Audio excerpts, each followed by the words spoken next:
What's up, everyone? Welcome to First Seed Fantasy. I am your co-host, Kyle Krajewski, joined by beautiful as always, Zach Cole. Zach, how are you this week? I'm good, man. As many people probably have figured out by now, I teach school, and we're just kind of chugging along to the last couple days here. So it's a grind, but the light is at the end of the tunnel. So we're getting through.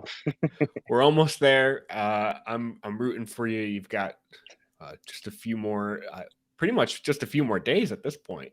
We're down to what I like to call like the movie days. When Oh no one's yeah, actually teaching, we're just hitting that magic number we got to hit, and we're moving along. So yeah, it's going well though.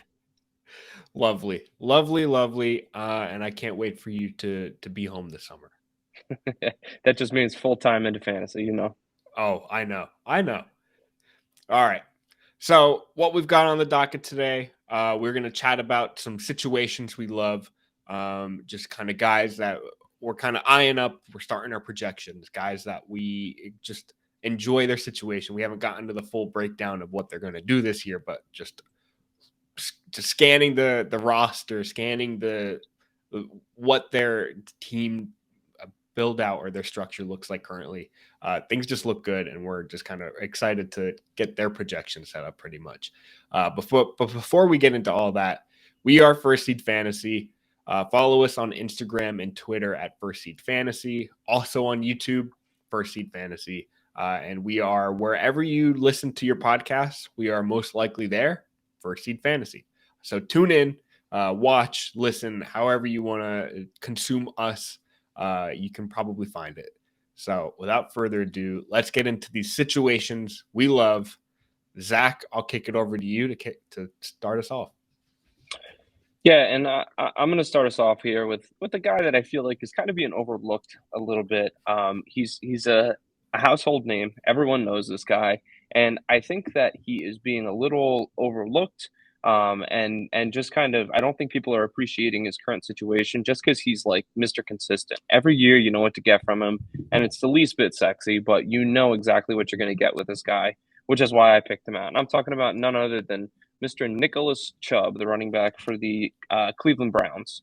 And I think the main screaming reason why Nick Chubb is bound to have a great season this year is because Kareem Hunt's gone.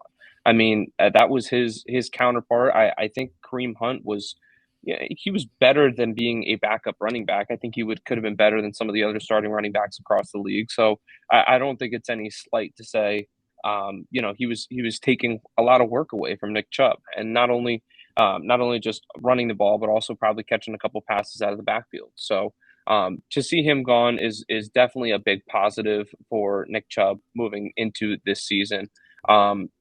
Outside of that, last season, I think people might have a little bit of recency bias with what happened at the end of the year because Chubb wasn't as great after Deshaun Watson came back. But you need to figure that team was most likely trying to just establish their quarterback in his starting role. So I think this year it's going to be a lot more balanced, a lot more run centric, like we've seen in the past. I think that the Browns are just going to be an improved offense across the board this year. So, I think that he's just going to be a little bit overlooked. I mean, he's still a end of the first round, beginning of the second round guy, but I think he really has.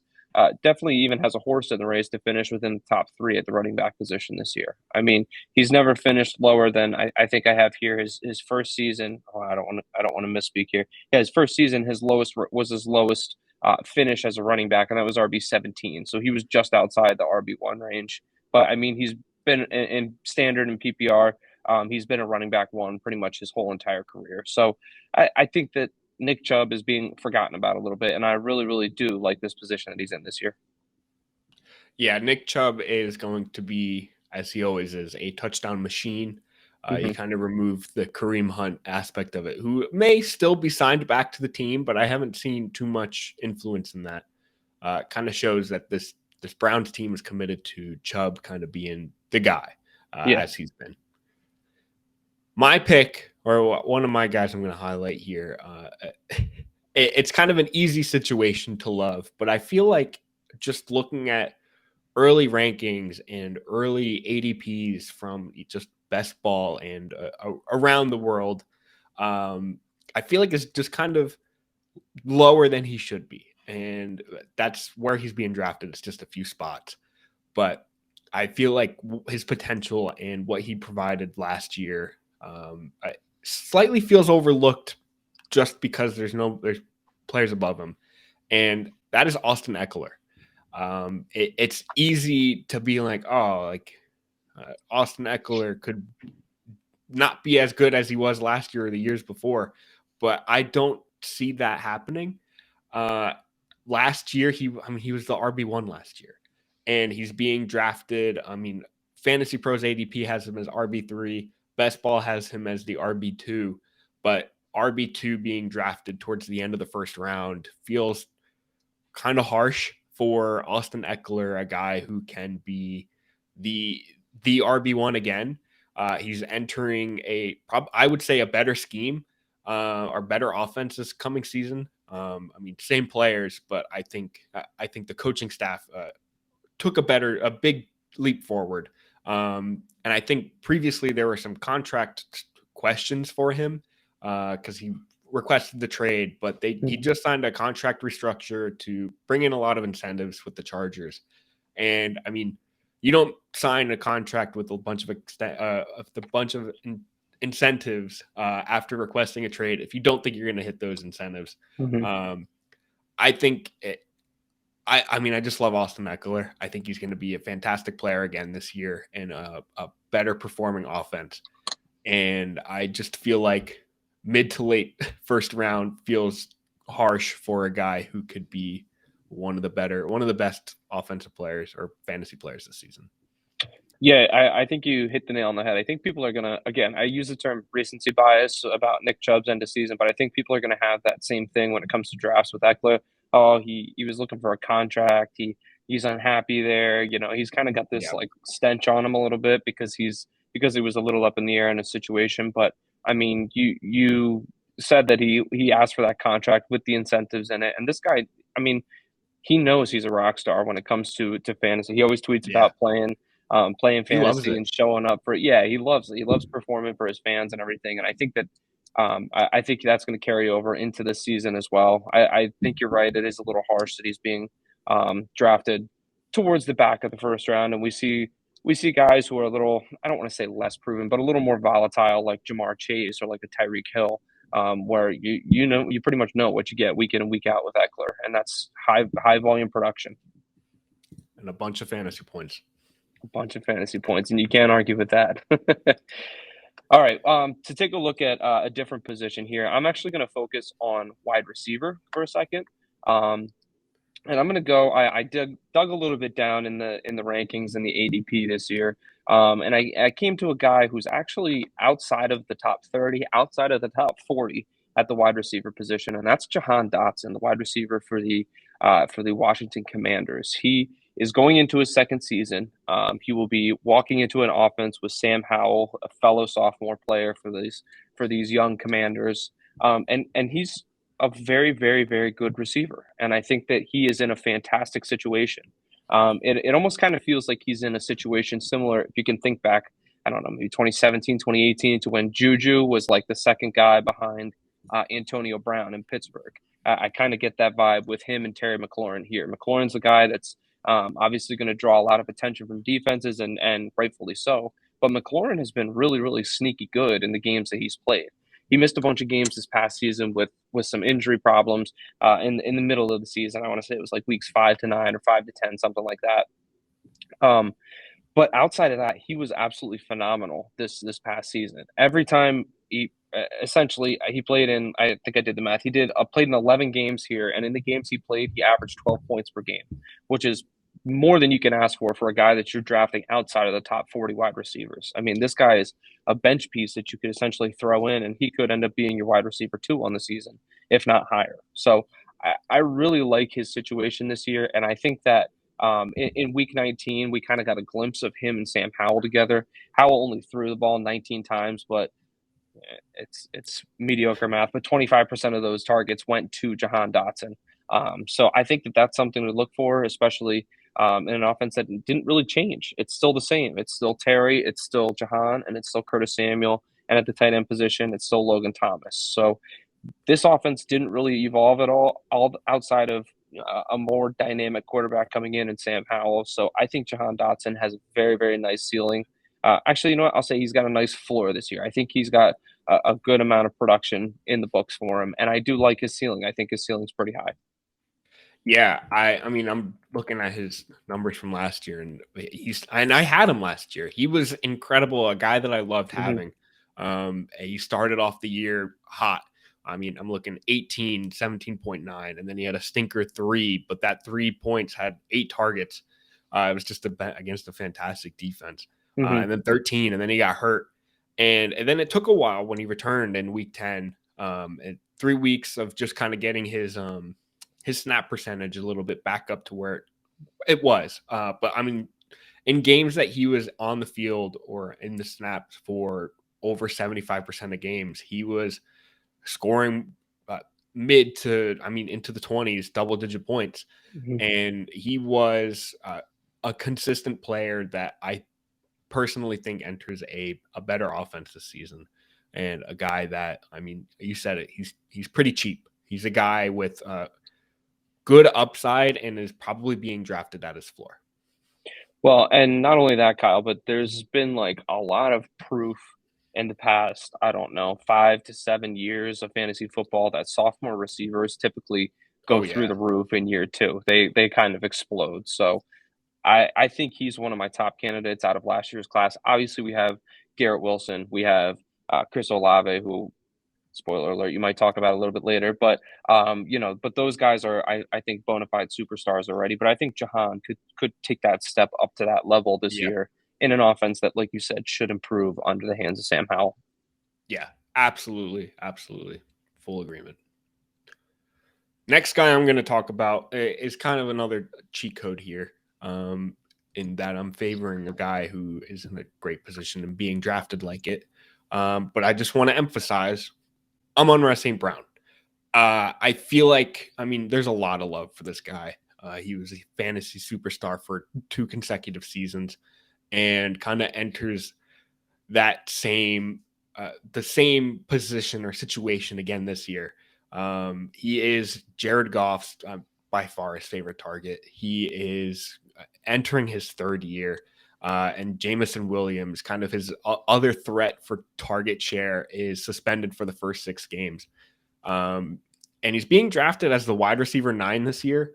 And understandably so. It's more just like, I just love this player. And I feel like you're going to get the value out of him almost wherever you draft him, because he can have those ceiling 30 point games and the consistent week after week 15 to 25 points. And that's what you're drafting in that position. The kind of huge boom weeks with the consistency in between. And that's what Amon-Ra kind of provides and what I kind of expect him to continue to provide this season. So a guy in a situation that I love and will continue to love, and he's on a fantastic football team. It's almost a little odd that he's not being considered in the same level as like the Tyreek Hills and the Devontae Adams of the league. But I mean, this Yeah. guy is putting up insane numbers on a weekly basis. I mean, he went on a stretch. I'm looking at his points here. He went on a stretch from week 10 all the way through week 18. And really, if you just take out week 5, week 7, and week 9, he was in double digits every single game last year. And I mean, that's fantastic That's what production. you want. He exploded against Washington in week 2 for almost 40 points. He against Jacksonville put up 34. Like, I mean, this guy, he's just so good. And I mean, he catches the ball repeatedly in games. I mean, he's a target hog, and Yeah. Goff is still there. You mentioned Jameson Williams isn't there for 6 games. Like, the pieces are just in place, and they didn't really do anything outside of Jahmyr Gibbs to add any threat in the receiving game. I mean, it's St. Brown. They're bringing back, I think Josh Reynolds is back again this year. I want to just make sure I'm correct on that. I think Josh Reynolds is back. Well, He is. they signed Marvin Marvin Jones. Jones, and they I like drafted Sam Laporta, the tight end. So that is true. there's pieces here, but they're all pieces that I don't think will eat into Amon-Ra's Right. steak. Exactly. I mean, Laporta might take a year or two to kind of get up to speed. We don't really see rookie tight ends pop off, and I think Marvin Jones is probably on the back end of his career at this point. So I don't see any huge threats. I think this is a great situation. Absolutely. All right, and let me jump back in here.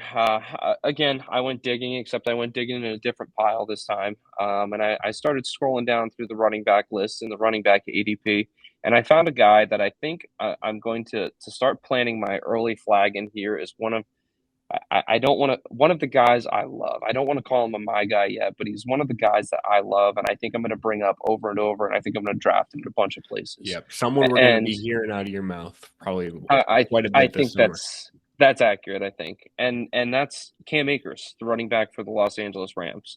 Um, I think the only point that I really need to make about this guy's situation is that there's Cooper Kupp and Tyler Higbee, and then no one else. I mean, Van Jefferson is in town. The backup running back is Kyron Williams. Tutu Atwell is there. Like there are just these pieces that aren't necessarily NFL level pieces that are around him. And I can't see a world where he doesn't get just a huge snap count this season. And to kind of bolster that point, when he saw a high snap count last season, Kyle, do you remember at the beginning of last year? It was just like weird. They weren't Yeah. playing him. Like Yep. he stepped away for a little while. Like it was just a weird season. But then he came back later in the season and he started seeing more consistent snap counts. He got up over I think my magic number that I pulled out was just 50% because he had 1 week early in the season that was at 50%.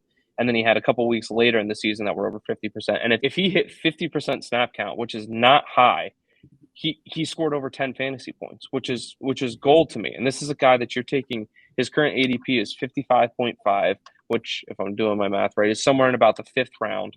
I mean, at that, that's the dreaded running back dead zone, you know. So if you can get a guy that's going to give you 10 points at the running back position and could be your second or third running back, you're going to be in business. So I really do like Cam Akers this year. And last point, I think you could see an increase in the receiving work as well. I mentioned Kyron Williams and I mentioned Van Jefferson. There's not a lot of receiving options. In the past, we've seen Darrell Henderson get some touches and Malcolm Brown, some other names, but it's really Akers and Williams, and I think Akers is going to demand some more targets than he has in the past.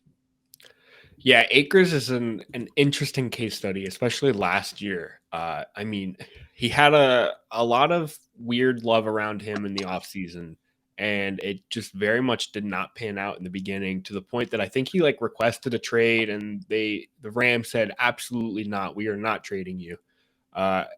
To the point where I think he was on the brink of being cut. It was a weird scenario. It was, yeah. And it just ended up working out at the end, oddly. But I mean, he's a guy that I think, I mean, at his ADP we're looking at it in end of May, but his ADP currently, at least in like best ball formats, may have upside there. And at that point, that's what you're looking for. So you kind of looking for the guys, the running backs, especially with the volume, and for some of these guys, and I think Akers is one of those guys. There's some production there. And what's another crazy thing too is like he's young. He's only 23 years old. I mean, I'm looking at running backs by age here, and like Travis Etienne is 24, who's older than Cam Akers. Ramondre Stevenson, older than Cam Akers. Najee Harris, older than Cam Akers. DeAndre Swift, older than Cam Akers. Like he's only 23, and he doesn't have a lot of wear and tear on his body because he missed the one season with the ACL. I can't overlook.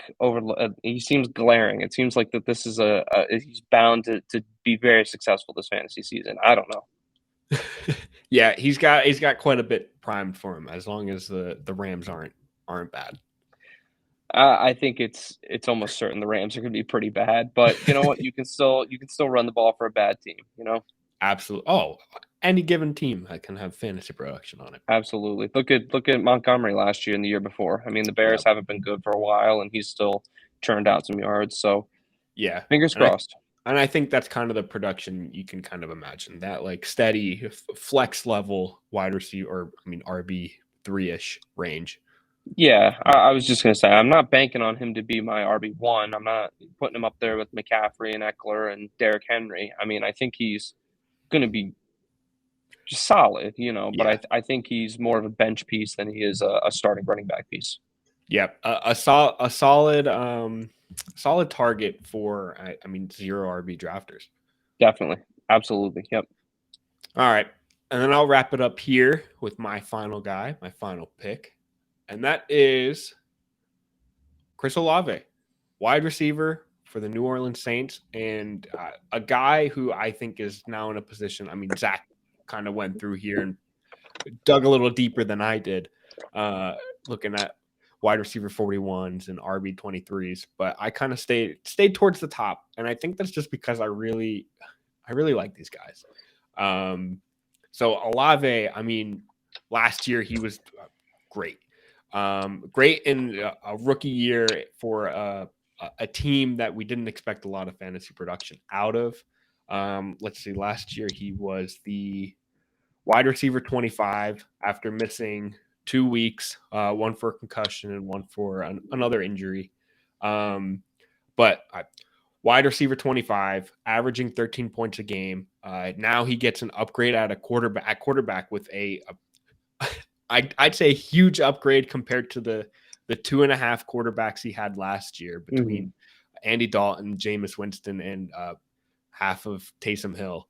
I think Olave is going to find a lot more consistency this season, and consistency that's going to favor him a bunch.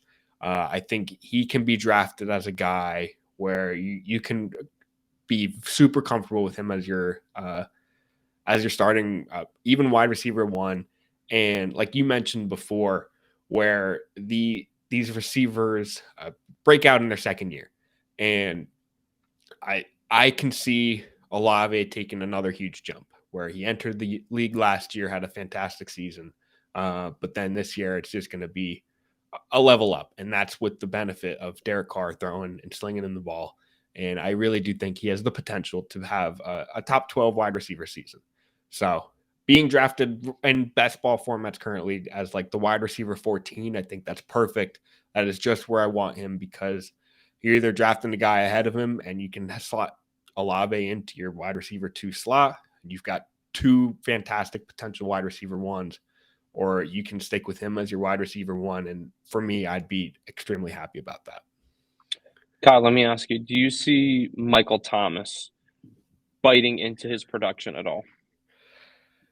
I do, but in a way that I think it'll benefit kind of both of them, where Okay. Michael Thomas steps in and not a threat, but more as a benefit of like, all right, there's somebody else to cover. They're not going to put all their best guys on Olave, Right. where it's going to open up the field quite a bit for Olave, where last year, most of the weeks it was just him.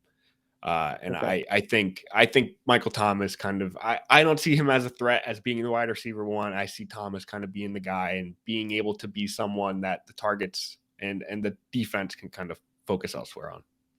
Okay. That's fair. I just wasn't sure. I mean, we've seen such limited time shared between the two of them. Just crossed my mind.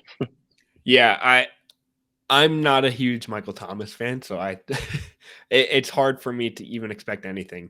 But I'm expecting quite a bit from Olave, that's for sure. Yeah, I think that's kind of the overarching sentiments of the fantasy community. I think everyone's kind of just like over Michael Thomas at this point. I mean, if we see him and he plays, I mean, we saw him play for what 3 weeks last year, and he was good, But Yeah, then an injury nags him, and he's down for the count. So he's gone for the year. I don't know. I think for Derek Carr's sake, I think it would be phenomenal if both Olave and Absolutely. Michael Thomas played, and I think that defensively, I don't know that this is going to be one of the better defenses in the league. So I think they're going to need to be throwing the ball a good amount to compete. And we've seen Derek Carr rise to that occasion before. So just another kind of add-on name there. I think Carr will benefit from both Olave and from Michael Thomas. Yeah, I for sure agree. And that's another guy who might be very intriguing in drafts this Maybe year. we'll have to take a look at quarterbacks in a future episode. Oh, we will for sure, for sure. We've got all summer long. Yes, we do. All right, let's wrap it up there. That was our early situations we love, because these things can change next week for all we know. The Lions could go and sign DeAndre Hopkins. Terry McLaurin could be traded, and for all we know, Dotson has a better situation. But just looking at it right now, end of May, we love these situations and just wanted to highlight them as we jump into our projections. So with that, we are First Seed Fantasy. Thanks for tuning in. You can find us basically anywhere: social media, podcast, podcasting, YouTube, First Seed Fantasy. Give us a like, comment, subscribe, a 5-star rating, or a 2-star if you really hate us. But either way, thank you for tuning in. And Zach, I'll catch you next week. Sounds like a plan. I'll be here.